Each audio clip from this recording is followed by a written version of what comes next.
The global systems are on the edge right now, and it all points to one place, the Strait of Hormuz. But here is where it gets shocking.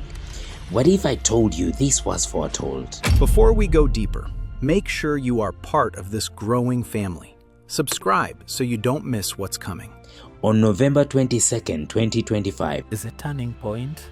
I'm talking about Australia now. The economy begins to face a downturn, and things that were easy, they begin to have importation issues and blockades of routes, like transport routes on the seas in a short while. But at the same time, there will be a change, a wind that comes to bring change there in the top leadership as well, and it will be like a replacing of one and another. Prophet Namara Ernest revealed what many are only now beginning to witness, the controversial closure of the Strait of Hormuz. And he didn't stop there. He went further to describe how this very crisis would ripple Australia's economy. New economic modelling suggests Australia could be in a recession by September and face over 6% inflation if the Strait of Hormuz remains closed until August. Well, we're continuing to get mixed messages from the government when it comes to fuel supply.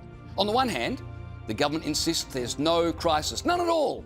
We've got 39 days worth of fuel with more on the way. Enjoy your Easter. But then, on the other hand, our Energy Minister has taken to social media to offer, well, mechanical tips. Get a load of this helpful advice from Chris Bowen.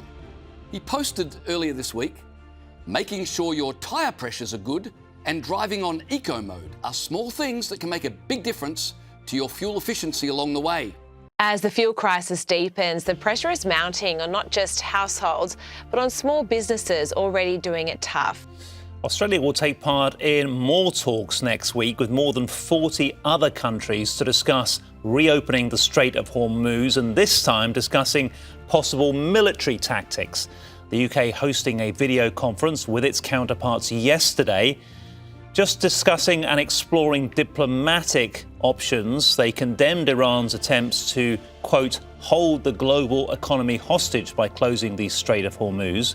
During the meeting, Foreign Affairs Minister Penny Wong pledged Australia's support. Is a turning point. I'm talking about Australia now. The economy begins to face a downturn, and things that were easy, they begin to have importation issues and blockades of routes, like transport routes on the seas in a short while. But at the same time, there will be a change, a wind that comes to bring change there in the top leadership as well, and it will be like a replacing of one and another.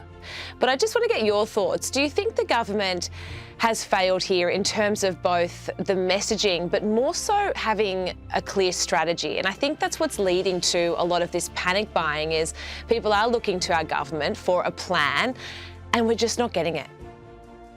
Yeah, look, there has been absolutely no direction and no leadership by this government, and that's what this government promised Australians in the first place. But there's been no detail, there's been no clarity, no direction, and mixed messaging. If the drums of war keep beating, escalation will only make all of these worse. For now, any path out of the crisis remains elusive. Any renewed disruption in the Strait of Hormuz will likely bring more turmoil to the markets and deepen concerns about energy supplies. The global fulfillment is a sign that surely the power of gold is present, and if we can see it, we can have it.